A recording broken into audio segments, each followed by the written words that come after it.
Wes publik. Telingi sore. Wes publik.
Ya Ramadan, ya Ramadan, ya Ramadan.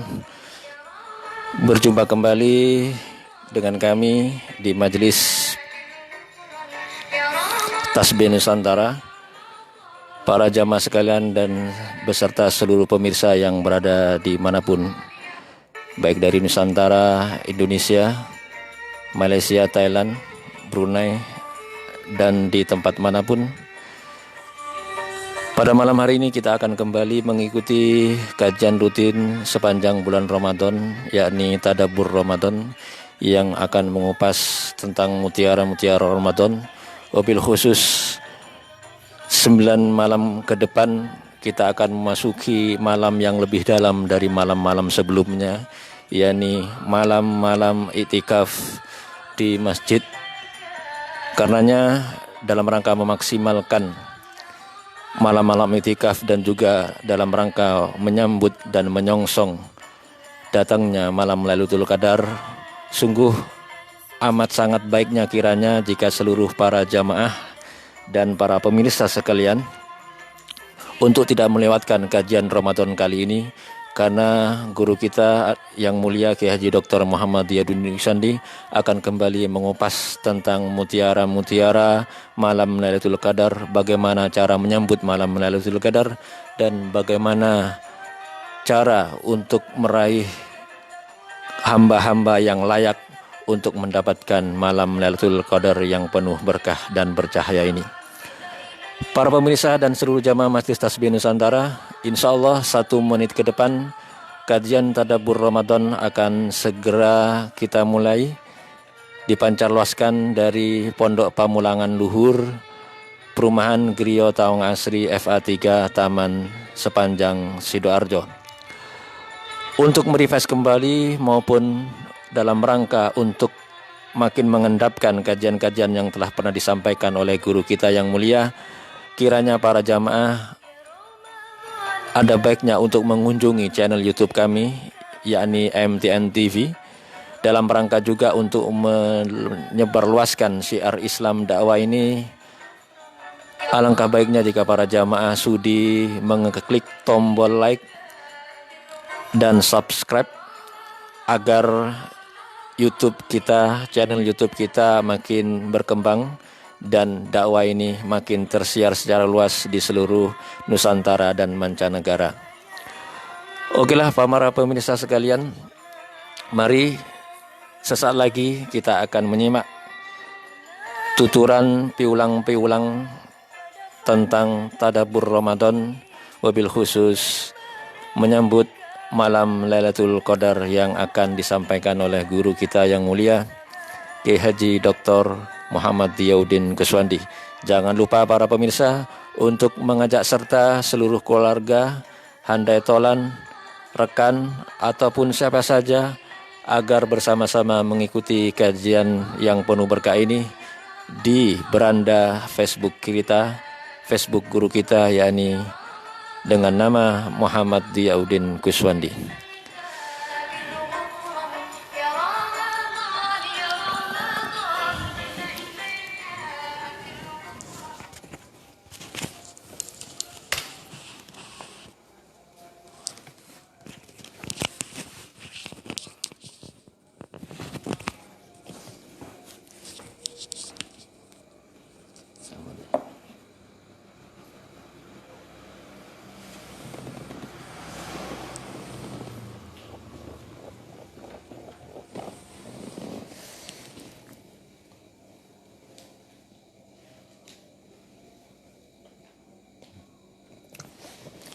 Bismillah, assalamualaikum warahmatullahi wabarakatuh. Waalaikumsalam.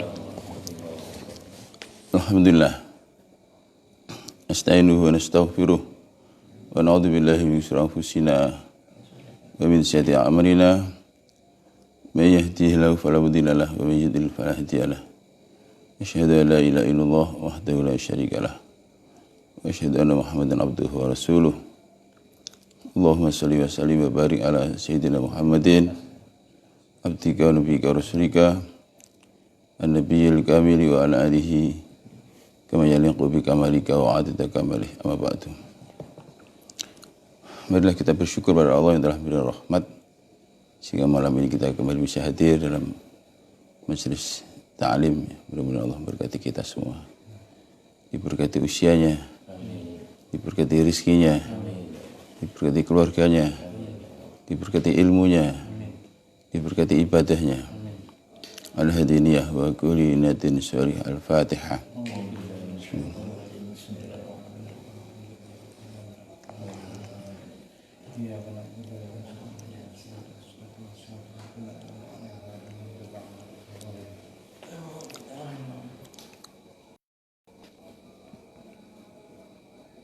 Mari kita awali dengan baca istighfar sama-sama. Ilahi bi'afika al-adim ighfir li dhanbi al-adim fa innahu la yaghfiru dhanba al-adim ila rabbil adim. Ilahi bi'afika al-adim اغفر لي ذنبي العظيم فإنه لا يغفر الذنب العظيم إلا رب العظيم إلهي وسيدي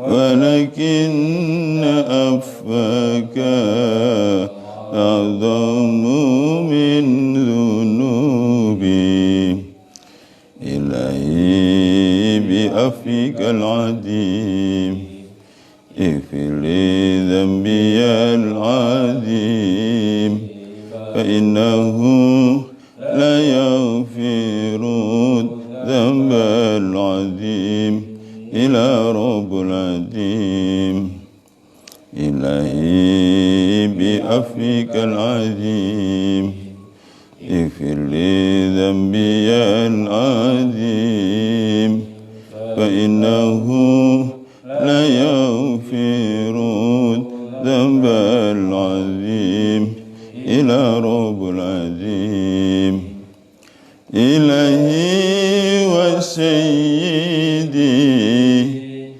ذنوبي عظيمة ولكن عفوك أعظم من ذنوبي إلهي بعفوك العظيم اغفر لي ذنبي العظيم فإنه لا يغفر الذنب العظيم إلا رب العظيم إلهي بعفوك العظيم اغفر لي ذنبي العظيم فإنه لا يغفر الذنب العظيم إلا رب العظيم فإنه لا يغفر الذنب العظيم إلا رب العظيم.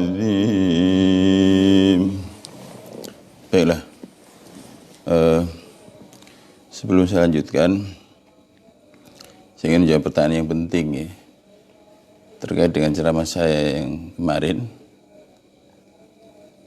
Ya, ada seorang pemirsa yang mengirimkan pertanyaan.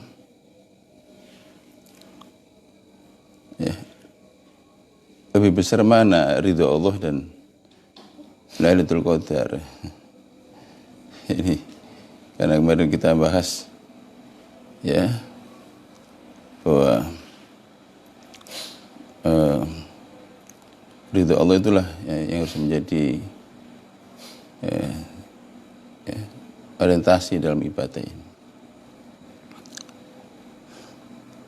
Seperti yang sudah saya terangkan kemarin ya, merujuk pada surat At-Taubah atau surat 9 ya, ayat 72. Allah Ta'ala berfirman, waridwanu minallahi akbar. Dan keridhaan Allah itu yang paling agung. Jadi ayat ini bicara mengenai apa yang dijanjikan Allah pada orang yang beriman laki perempuan, yaitu surga, Aden dan istana-istana yang ada dalamnya. Tapi kemudian diakhiri dengan bahwa waridwanu minallahi akbar. Keridhaan Allah itu yang paling agung. Akbar itu ismu tafdhil dari kabir ya. Ya, seperti kalau azim jadi a'zam, kamil jadi akmal, kabir jadi akbar, jadi paling agung, paling besar nilainya. Ya, itu saja jika dipahami seperti ini, maka ya Lailatul Qadar bagian daripada ungkapan keridhaan Allah. Ya, pasti lebih besar, lebih luas ridhonya Allah. Oleh karena itu begini ya, ini perlu saya sampaikan, atau yang sekarang sedang itikaf ya. Jangan sekali-kali beribadah atau itikaf di 10 hari terakhir ini tujuannya untuk mencari Lailatul Qadar. Itu salah. Ya. Ibadah itu ada ya, ada maksud, ada al-maq'ud. Ada maksud, ada ya, al-maksud, ada al-maut. Ya, Lailatul Qadar itu bukan al-maksud, bukan tujuan, tapi al-maut yang sesuatu yang dijanjikan, seperti surga, ya. Itu sesuatu yang dijanjikan. Karena itu tidak boleh jadi tujuan. Ya. Tujuannya tetap Allah. Liwajhillah, itu untuk menjawab ridho Allah. Jadi ini banyak yang tidak mengerti, ya. Jadi bagi yang ya bertanya maupun juga yang lain, ya ibadah apa saja, ya di waktu kapan saja, itu selalu ada dua, yaitu al-maqsud dan al-maut. Al-maut itu sesuatu yang dijanjikan, entah itu ya anugerah akhirat atau dunia. Tapi itu tidak boleh jadi tujuan. Ya, surga umpama, ya. Tidak boleh jadi tujuan. Kata para orang-orang alim, andai kata Allah tidak menciptakan surga, apa tidak layak disembah? Ya. Andai kata Allah tidak menyediakan Lailatul Qadar, apa tidak layak abdi pada 10 hari terakhir ini? Nah, jadi jangan sampai keliru. Ya. Ibadah apa saja dan kapan saja tetap syaratnya harus ikhlas. Wa ma umiru illa liya'budullaha mukhlishina lahuddin. Nah, ibadah ikhlas itu yang menjadikan Allah sebagai tujuan, yakni ridhonya sebagai tujuan. Ya, baru sudah saya sampaikan, ilahi anta maksudi wa ridhoka matlu. Ya Allah, hanya Engkau yang kami tuju dan ridhomu yang kami cari. Jadi kalau orang sudah dapat ridho Allah, ya sebenarnya Lailatul Qadar itu kecil. Makanya kemarin saya sampaikan bahwa yang penting itu cari ridhonya Allah.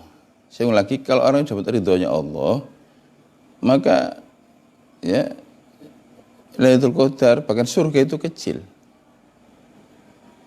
Waridwanullahi akbar. Waridwanu minallahi akbar. Kepada Allah yang paling agung. Cuma ketika orang itu tidak mendasari dengan ilmu, akhirnya ya ikut-ikutan aja. Ya, rame-rame atau sedang mau kemana? Mau itikaf? Kemana? Ke Ampel. Ya. Apa tujuannya? Nyari Lailatul Qadar. Ya, itu ungkapan sudah biasa. Ya, pada sebenarnya tadi bahwa Lailatul Qadar atau surga itu bukan tujuan, tapi sesuatu yang dijanjikan. Ya. Adapun al-maksud adalah tetap Allah. La ilaha illallah, la maksudan bihaqqin illallah. Tidak ada sesembahan selain Allah, ya, bahwa tidak ada yang berhak dituju selain Allah. Ya, termasuk orang-orang yang juga tidak mendasari ilmu, berjuang, ya tujuannya untuk menegakkan khilafah. Khilafah itu bukan tujuan, itu satu yang dijanjikan. Ya. Bahkan ketika menjadi tujuan malah tidak akan bisa tercapai, karena syarat untuk mendapatkan sesuatu yang dijanjikan harus ibadah harus beramal ikhlas. Nah, ketika menjadikan selain Allah sebagai tujuan, entah itu surga, entah itu ya khilafah, entah itu Lailatul Qadar, itu semua masih Allah selain Allah. Justru malah nggak dapat. Ya.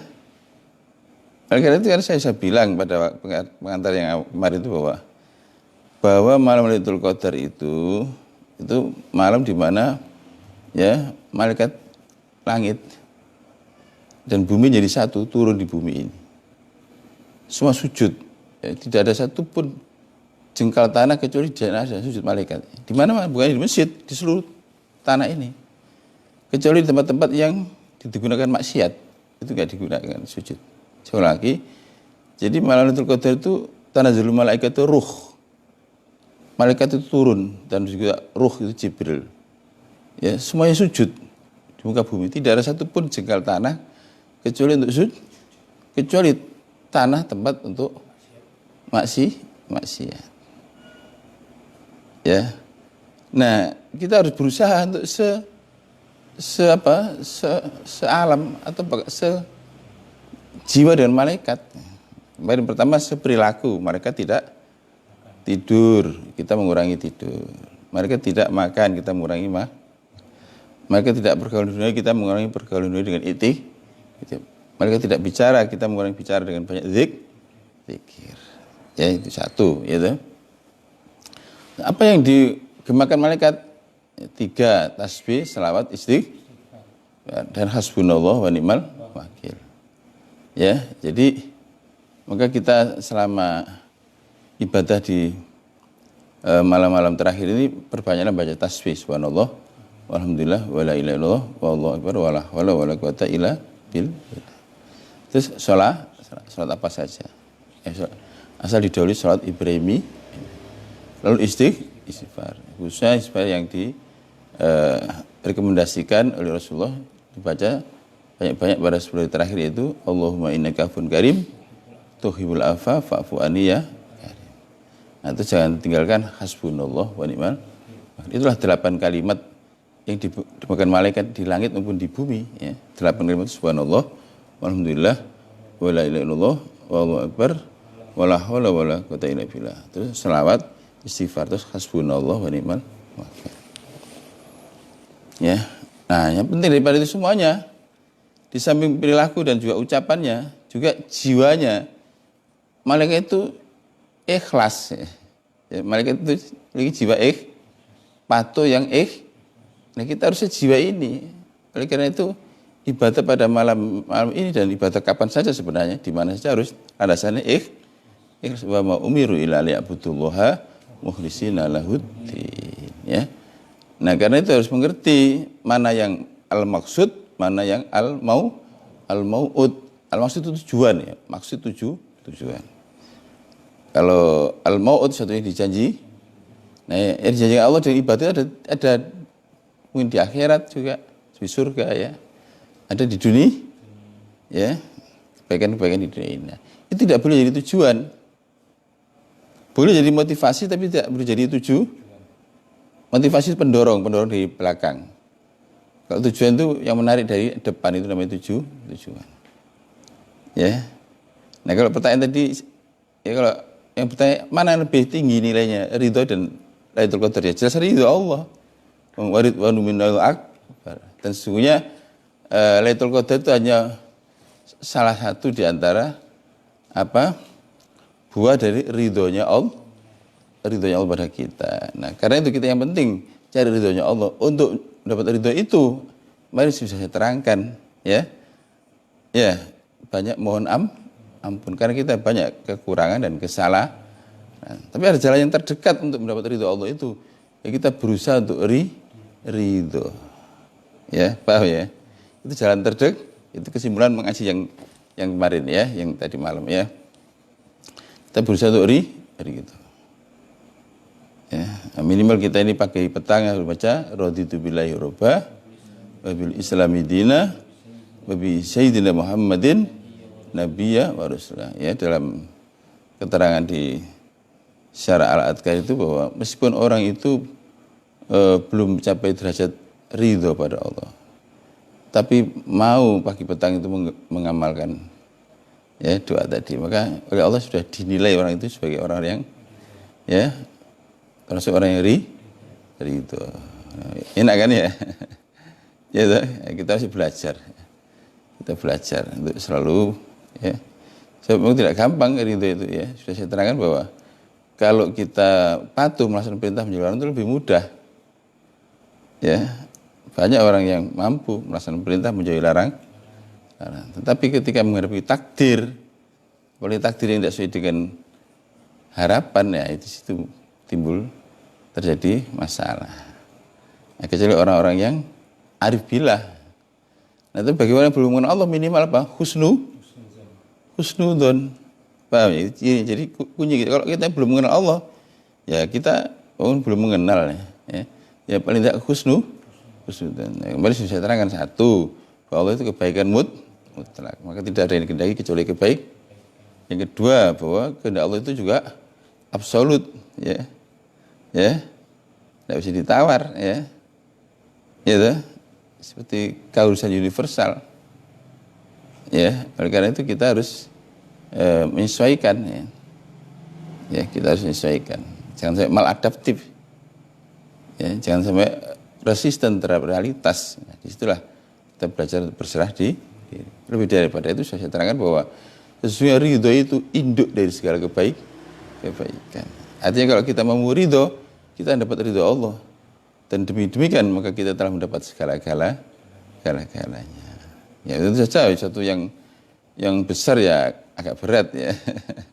Ya toh, walaupun kayak mudah tapi juga berat. Karena ketika orang itu belajar ridho, yang dikorbankan atau yang ditaklukkan bukan hanya hawa nafsu, pikir, menundukkan hawa nafsu dan pikir. Tapi kalau hanya patuh saja itu ya cukup menundukkan hawa nafsu. Tapi kalau untuk mendapatkan, untuk bisa ridho, berserah kepada Allah, bahkan harus menanggalkan atau menundukkan bukan hawa nafsu saja tapi pikiran. Nah, hawa nafsu dan pikiran itu membentuk ego manusia. Ya, baik, ya. Lanjutan dari yang kemarin, masih kaitan dengan ridho ini. Sesungguhnya itu kunci kebahagiaan ridho itu, ya, kunci kebahagiaan. Jadi gini, ada dua orang tipologi. Ada orang yang pertama, orang yang bahagia ketika mencapai tujuan.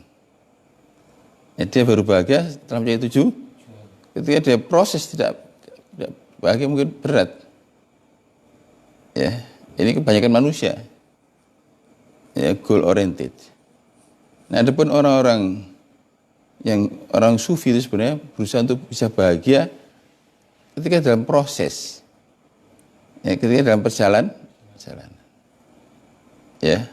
Nah, ini kuncinya dengan ridho tadi itu. Sehingga ridho kita tidak akan bisa. Sehingga kita baru bisa bahagia kalau tujuan tercapai. Nah, padahal tujuan belum tentu tercapai. Ya. Paham sih? Jadi ada dua definisi. Definisi bahagia itu terpenuhi harapan atau terpenuhi tujuan. Nah, tapi ini ya masih spekulasi karena bisa saja tidak tercapai tujuan atau harapan. Ya, nah ada orang yang tidak berpikir tujuan tercapai tidak ada masalah, yang penting ya setiap saat ya belajar ridho. Jadi gini, pernah saya ceritakan, suatu ketika saya pergi ke Jogja naik kereta api Sancaka, ya, nah, saya bersama satu teman. Nah, sebelah saya ini ada orang yang kayaknya mungkin ya tidak sabar, ya. Mungkin ada satu hal yang harus segera penuhi di Jogja itu. Sebentar-bentar lihat jam. Ya. Dan kebetulan kereta itu sering berhenti karena crash. Mestinya kan kereta cepat itu, kereta Sancaka itu ya, tapi ternyata di stasiun satu kecil berhenti, di Mojokerto berhenti. Bahkan di Jombang berhenti. Ya, dia tuh jengkel sekali. Jengkel. Berkali-kali lihat jam. Nah, akhirnya bahkan di Kertosono memang waktunya berhenti. Tapi lama berhentinya karena nunggu kereta yang lain. Oh, dia berhenti dan manggil-manggil. Bukan teknisi dipanggil itu. Yang panggil itu adalah ini orang yang biasanya menjaga makanan itu, restorasi. Ya, dimarahi, ini kok berangkat ini ya. Yang diberitahu crash. Akhirnya setelah berangkat, mulai duduk, saya tanya, Bapak mau kemana? Langsung jawab, saya mau ke Jogja deh. Sama, saya juga mau ke Jogja. Saya juga mau Jogja, Pak. Saya juga berhenti di Jogja.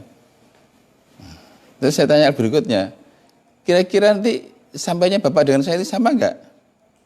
Dia tidak harus jawab. Kira-kira nanti itu sampainya di Jogja, Bapak dengan saya ini sama enggak? Lalu jawab dia. Nah, akhirnya terus jawab, ya sama. Nah kalau sama untuk apa Bapak harus gelisah seperti ini? Nanti saya dan Bapak itu juga sama.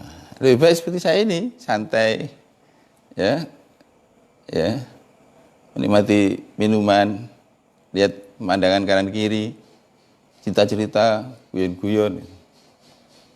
Karena Bapak tegang enggak, atau santai sama datangnya. Kalau Bapak santai, ya, itu, maka bisa menikmati perjalanan. Tidak harus nunggu sampai di tujuan. Tidak menunggu senang baru ketika sampai di Jogja. Coba Bapak lihat tadi saya ceria sama teman ini, cerita-cerita, ya, guyon-guyon, ya, minum, ya. Bapak terlihat tegang sekali dan ya hampir tiap 5 menit lihat jam. Nah, akhirnya dia tuh, ya, makan.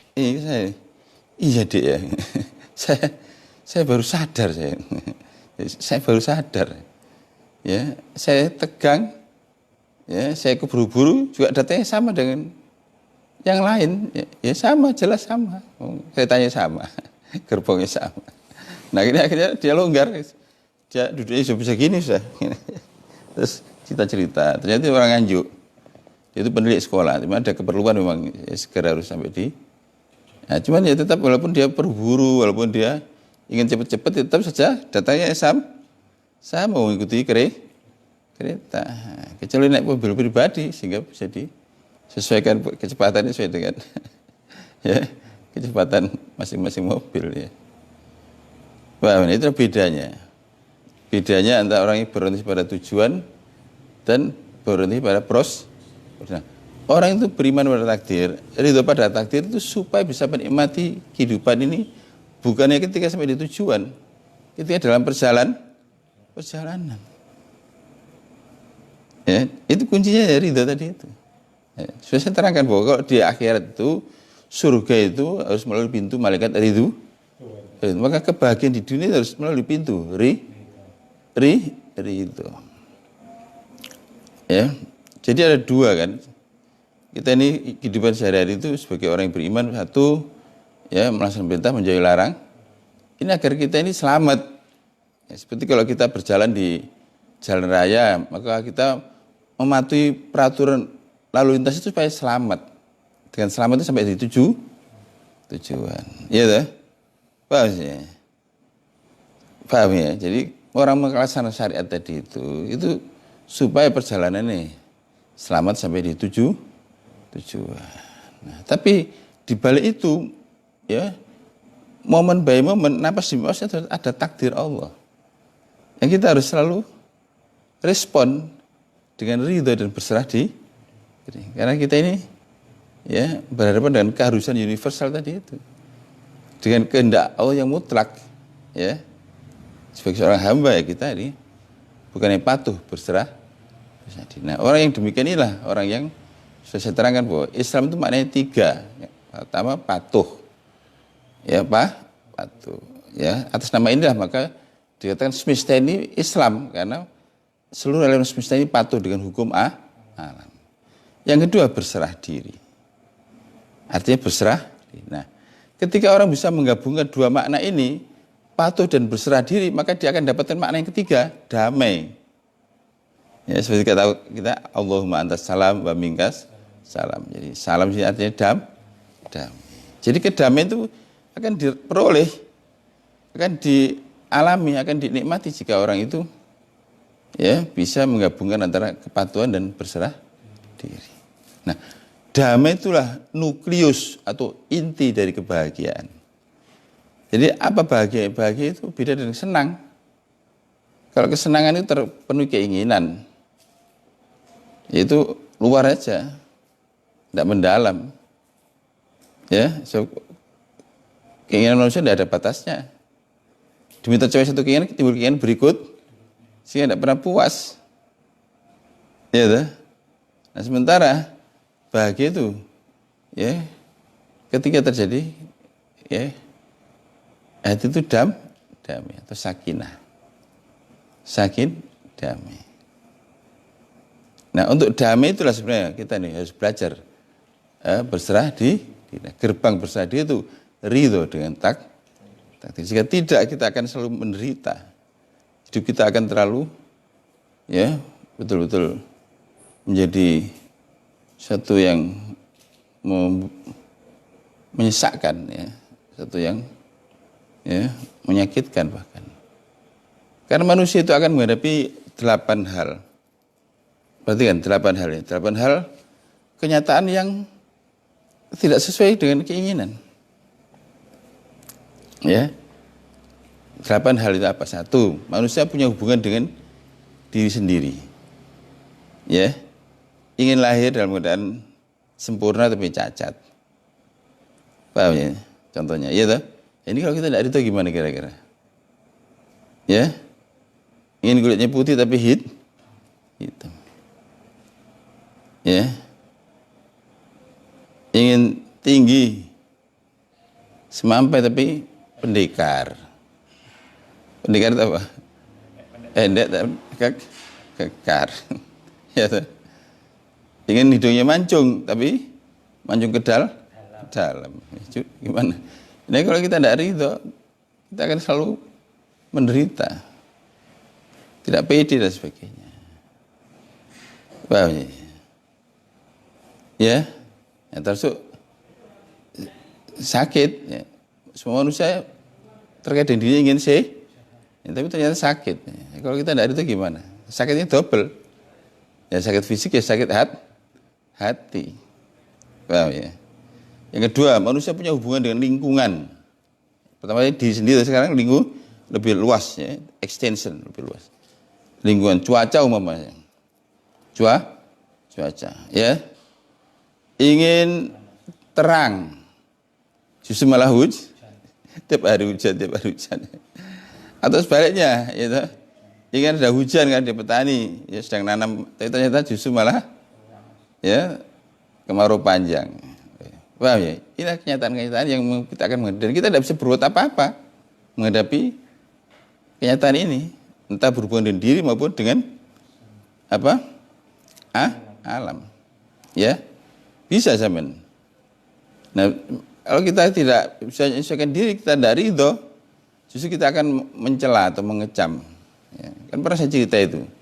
Saya ada tamu dari Bogor, ya, saya jemput di Bandara Juanda. Nah, dia yang tidak biasa panas di Surabaya kan, langsung dia tuh marah-marah. Surabaya tidak main, apa ini panas ini, ya. Saya bilang dulu, saya istighfar. Yang sama celah itu bukan cuaca. Cuaca itu tidak punya free will, tidak punya kehendak. Siapa yang menghendaki cuaca ini? Oh iya, akhirnya dia beristighfar. Nah, banyak orang yang tidak sadar begitu, ya, bahwa kita berhadapan dengan tadi keharusan universal, bagian daripada ya iradah Allah, iradah takwiniyah, ya, kehendak penciptaan. Yang ketiga, manusia punya hubungan dengan benda-benda. Kalau tadi alam, natural, sekarang kultur, ya, paham ya? Ingin punya sepeda motor yang bagus, ya, sepeda motornya sudah ya jadul, ya, mungkin Honda Ulung tahun 70-an, ya sudah tidak normal. Di starter 1 jam, jalan cuma 1/4. Saya ini pernah dijemput orang, ya Allah, sudah waktunya mepet, ya, sudah motornya itu ngadat. Jadi nyetater itu tiap ya mungkin 1/4 kilo itu berhenti, nyetater setengah jam, jalan lagi, ya. Itu kalau tidak sabar, tidak ridho, bisa emosi kita ini, ya. Saya menghibur diri saya sendiri. Nah, ternyata betul-betul terlambat, ya. Itu pengajian ke Kupang sana. Orang saya dijemput bawa sepeda motornya semeter antik, ya. Sudah masuk museum harusnya itu, ya. Nah, contohnya seperti ini. Kalau kita belum mampu beli yang lebih baik itu gimana kalau tidak itu, ya toh? Kita ya, jengkel terus, ya. Wow, contohnya begitu, ya. Dan contoh yang lain-lain.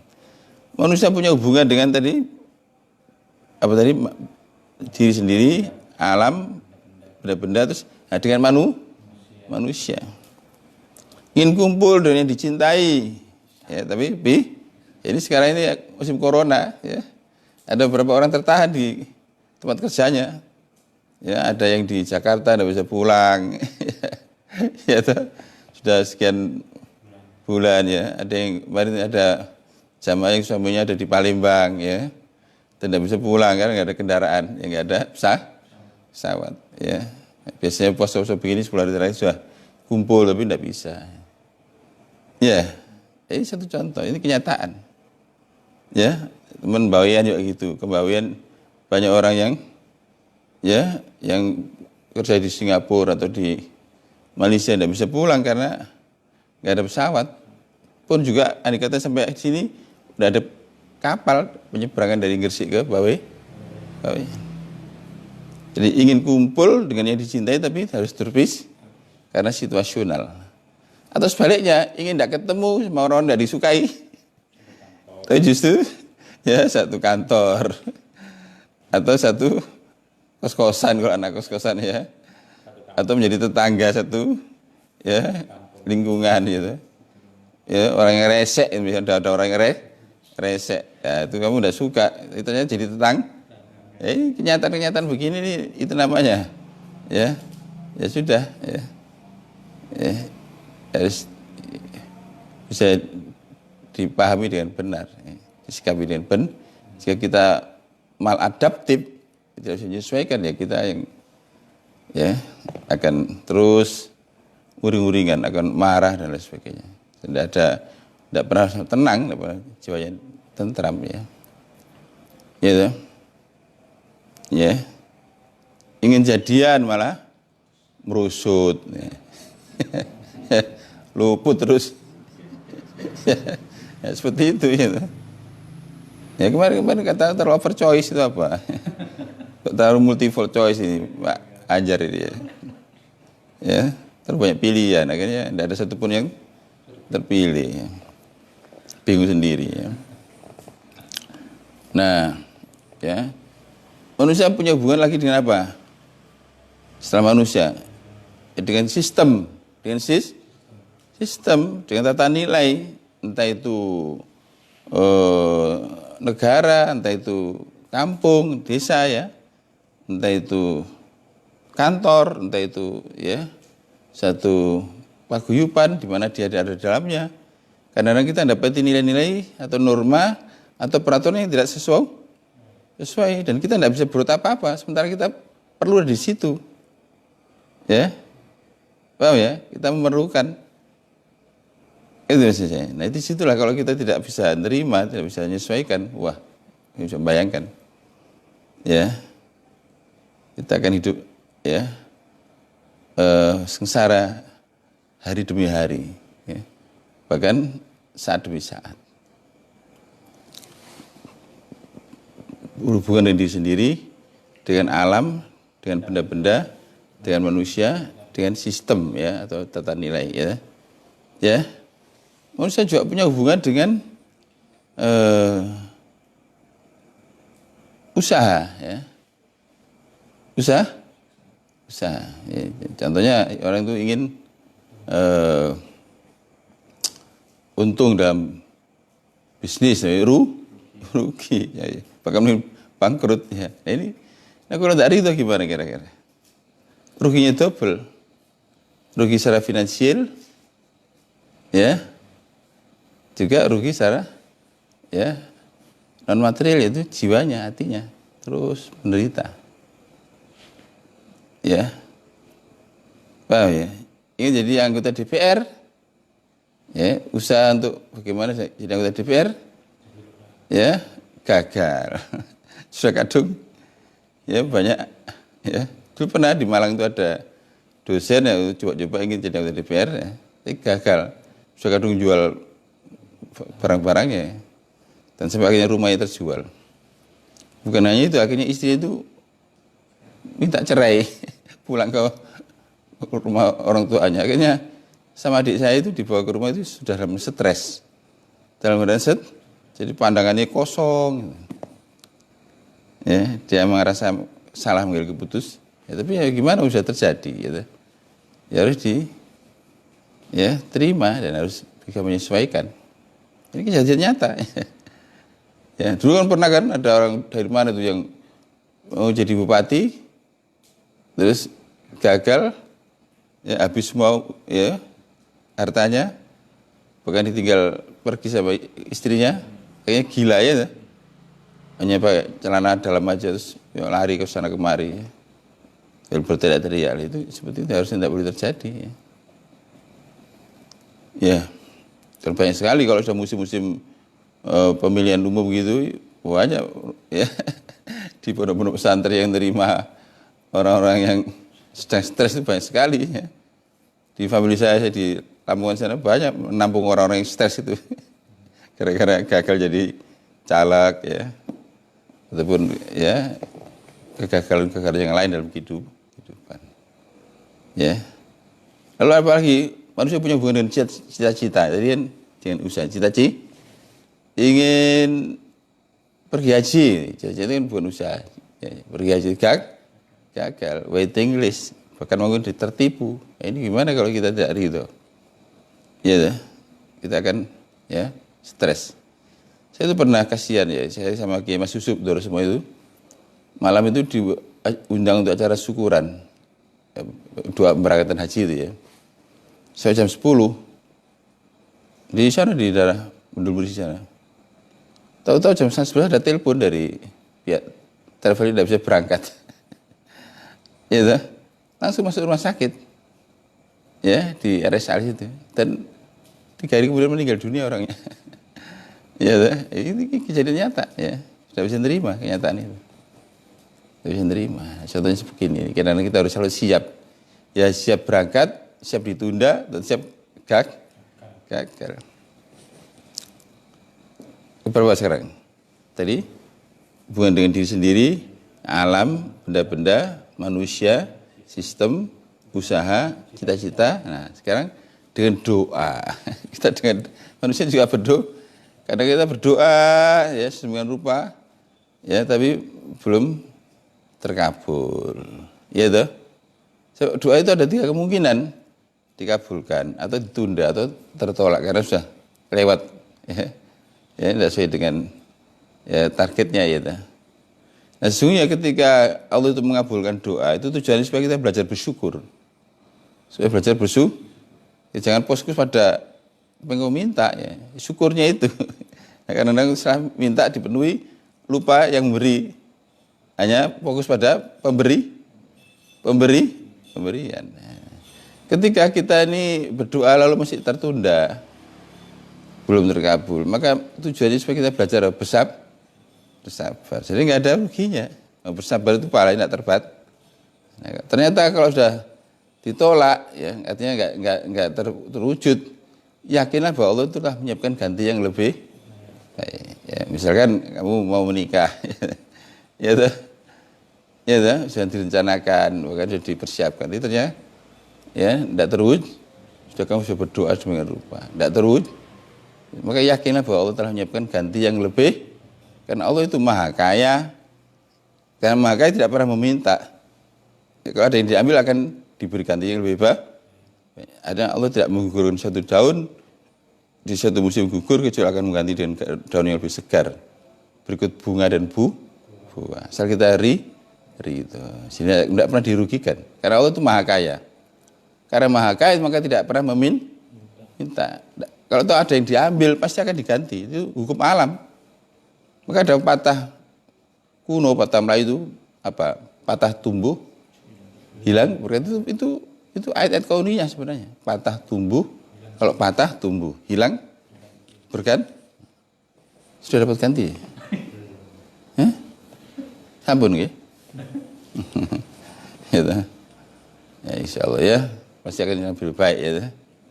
Lebih baik dunia akhirat. Ya, yang penting ridho ya, ridho. Ya, seperti itu. Paham ini ya. Nah, jadi maka kemarin kenapa saya singgung Kenapa ya? Ini kalau kita ini tidak paham ini, gagal kita. Kita ini ujiannya. Bisa menjadi rintangan. Apa kita marah-marah aja. Kecewa, jengkel, sedih, bahkan mungkin putus asa. Atau bahkan sampai kufur. Ya, kufur. Ya, ya kalau kemudian selamat. Mereka tidak bisa nerima. Dulu pernah saya ini punya muridnya dari ITS itu ya. Nah, dia itu punya paman. Ya. Ditinggal istrinya. Ditinggal istrinya, ditinggal pergi. Akhirnya dia tidak bisa nerima. Ini disalahkan Tuhan. Akhirnya dia tidak mau sholat, tidak mau puasa. Padahal itu ayahnya itu yang bangun masjid di desa itu, di Jombang itu. Ayahnya itu yang bangun masjid. Paham ya? Tapi jadi dia jauh keluarga terpandang. Dan bahkan dia pernah mondok di Jawa Timur, pondok yang keren sekali. Terkenal lah, tidak saya sebutkan namanya. Sampai karena dia kecewanya, jengkelnya, marahnya itu marah pada Tuhan. Ya, sampai dia tidak mau sholat, tidak mau puasa. Akhirnya saya didatangkan ke sana, ke Jombang sana. Terus saya tidak bicara, tidak bisa terima. Terus alasan macam-macam gitu. Tapi akhirnya alhamdulillah ya, mungkin berkat doa ayahnya atau juga ibunya juga waktu masih hidup, karena sudah meninggal. Mungkin di situ akhirnya dia jadi sadar, ya, dan dia tiap hari menangis gara-gara itu.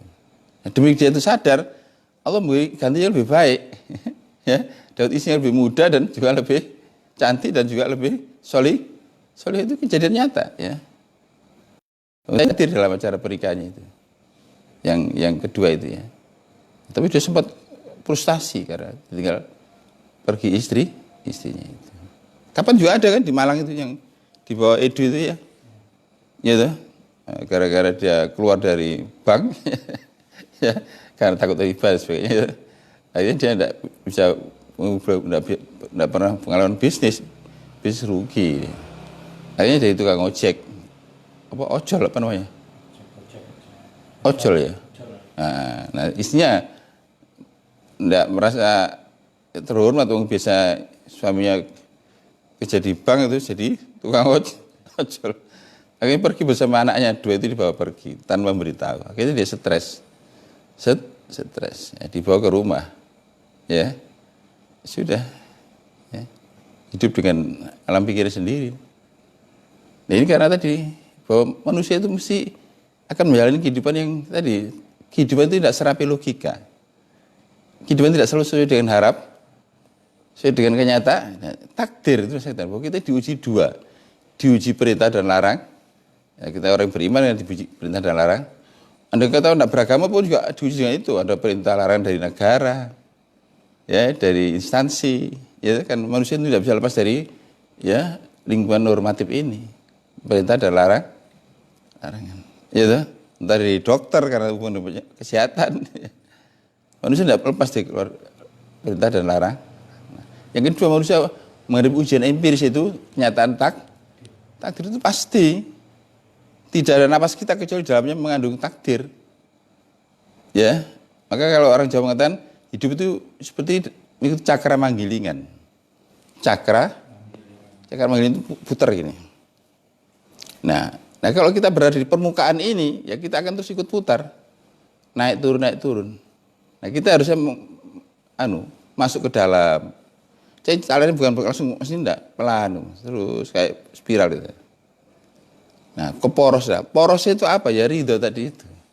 Demi kita mencapai ridho, kita mencapai poros kehidupan. Ya sehingga tidak goyah. Meskipun kehidupan meskipun nasib berubah, tidak akan goyah. Karena kita sudah berada poros di asnya, bukan di rodanya, bukan di ujinya. Ya, apa namanya uji itu? Apa?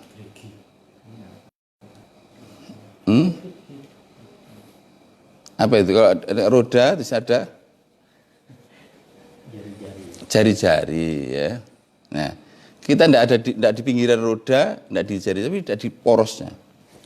Nah, itulah tandanya orang yang telah mencapai ridho. Dan memang ketika orang ridho telah mencapai ya tujuan dari segala tujuan yang tidak punya tujuan lagi, tujuan final.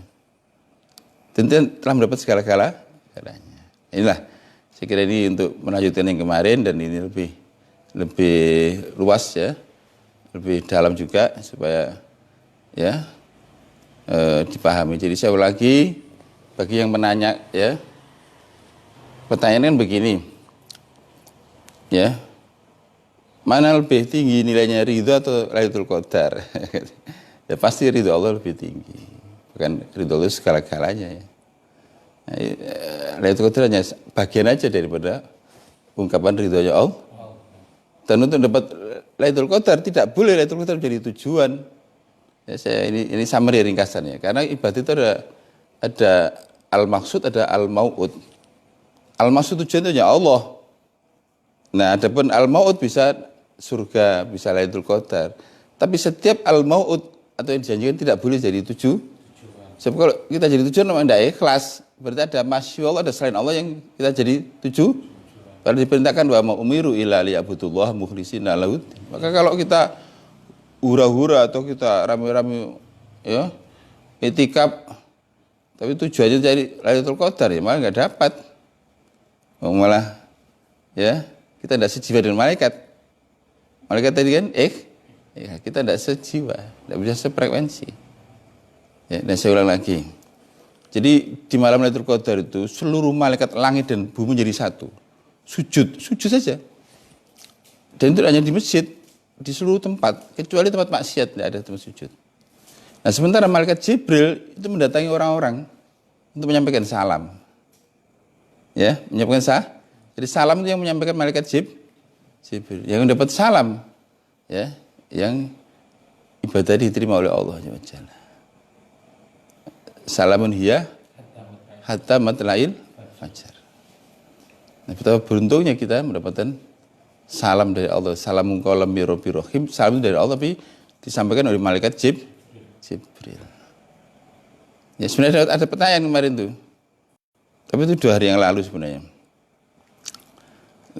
Apakah itu mungkin Pak Jasa Wanita itu ya. Apakah orang tidak itikaf atau orang tidak sholat ya, menstruasi gitu. Contohnya gitu. Apa bisa dapat Lailatul Qadar? Bisa. Ya. Dia tetap hamba Allah ya. Dia tidak sholat atau tidak itikaf itu karena arangan syariat bukan maunya gitu. Ya. Asal dia ridho. Ridho, jangan dipaksa. Maksud saya seperti orang umroh atau seperti tawaf gara-gara terus dia minum obat untuk menunda.